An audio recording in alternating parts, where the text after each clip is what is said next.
English మాట్లాడడానికి భయపడుతున్నారా? అయితే మీకోసమే ఈ స్పోకెన్ ఇంగ్లీష్ క్లాసెస్. వెంటనే కాల్ చేసి జాయిన్ అవ్వండి. నమస్తే రమ్మగారు. నమస్తే జయ. ఏదైనా ఒక మంచి కథ చెప్పండి. సన్మార్గ కథలని కొన్ని కథలు ఉన్నాయి జయ, పుస్తకాలు. అందులో నుంచి ఒక కథ చెప్తాం. దైవానుగ్రహం. పూర్వం ఒక సాధు ఒక ఆయన ఒక పర్వతాగ్రం మీద తపస్సు చేసుకుంటూ ఉండేవాడు. ఆయనకి పెద్ద జీవితం మీద ఆసక్తి లేదు, ఏం లేదు, సంసారం ఎప్పుడో త్యజించేశాడు. చాలా కాలం ఆయన ఎంతో తపస్సు తపస్సు తపస్సు తపస్సు అంతే. ఎవ్వరూ లేరు ఆ కొండ మీద, ఆయన ఒక్కరే ఉండేవారు.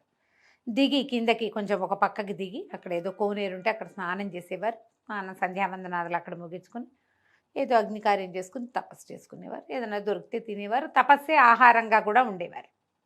అయితే ఏమైందట, ఒకనాడు ఐశ్వర్యానికి అధిష్టాన దేవత అయిన అమ్మవారు అతనికి ప్రత్యక్షమైంది. ఈ సాధువుకి ప్రత్యక్షమై, నాయన నీ కర్మ పరిపక్వత చెందింది, నీతో కొంతకాలం నేను ఉండాలి, నా అనుగ్రహంతో ఉండాలి నీకు, నిన్ను అనుగ్రహించడానికి వచ్చానని చెప్పింది.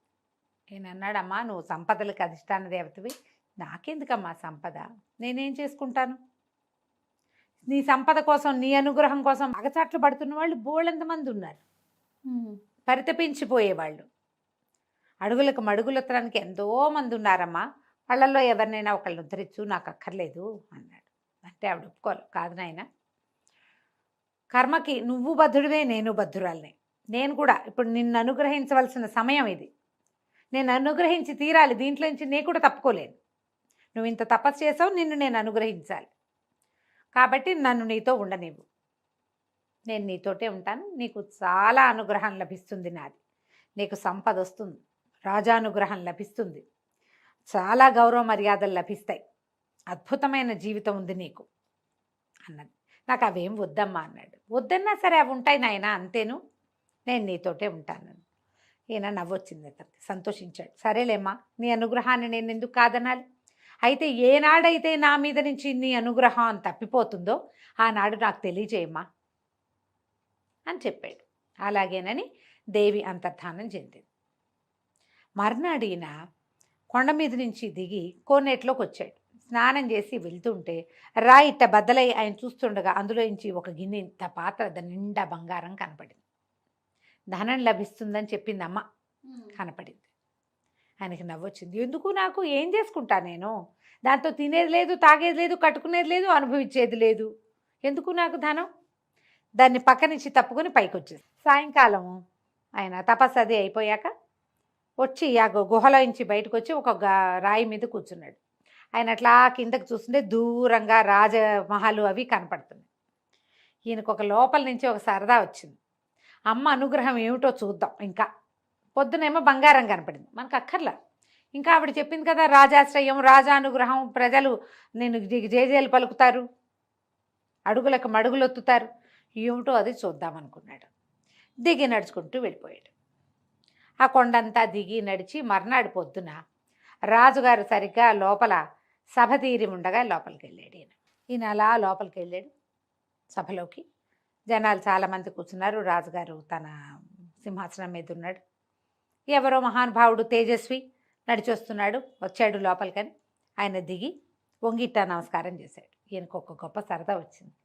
రాజాశ్రయం ఎలా వస్తుందో చూద్దామని కాలెత్తి రాజుగారి కిరీటాన్ని ఒక్క తన్నుదన్నాడు. తలొంచి నమస్కరిస్తున్న రాజుని ఇట ఇట అనాలి, అంతే కదా. కాలుతో తన్నాడు. ఈ కిరీటం ఎగిరి అవతల పడింది.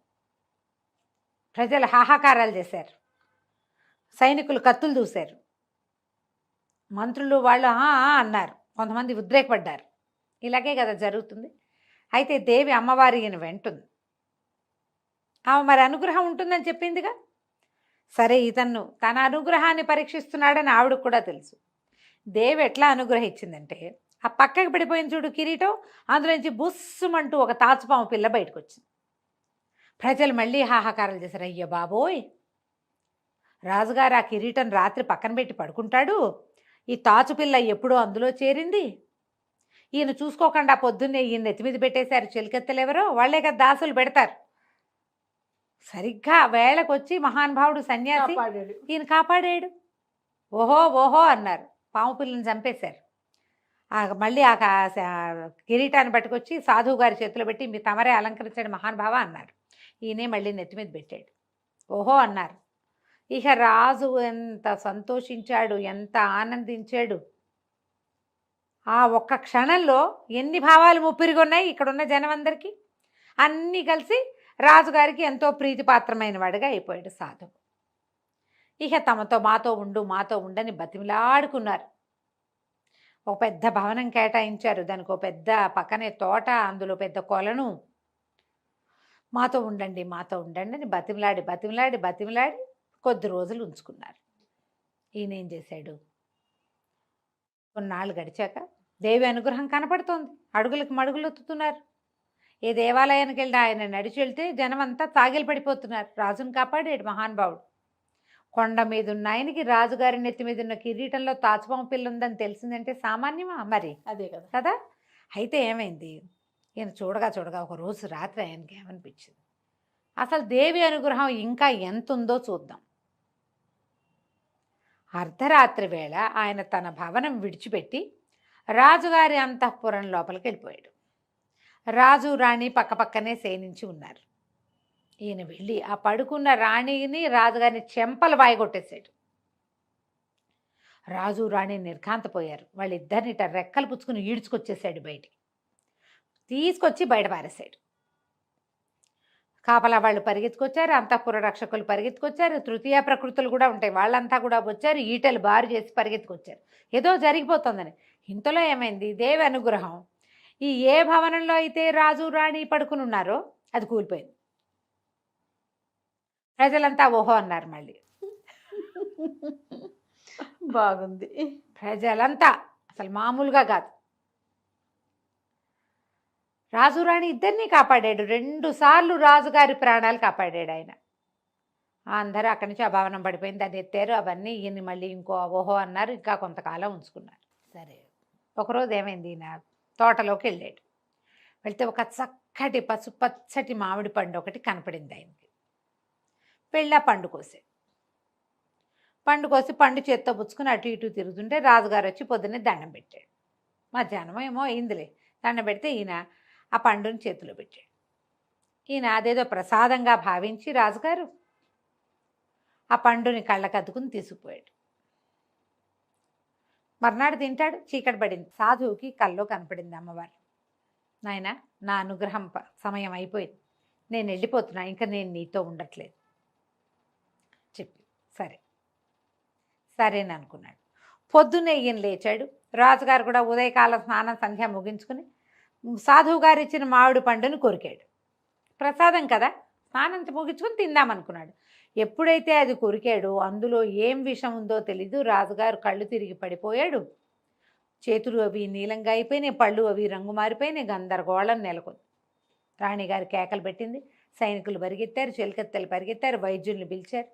ఈయన మీద విషప్రయోగం జరిగింది అని బయటపడింది. ఎక్కడిది విషప్రయోగం? పండు ఎక్కడిది?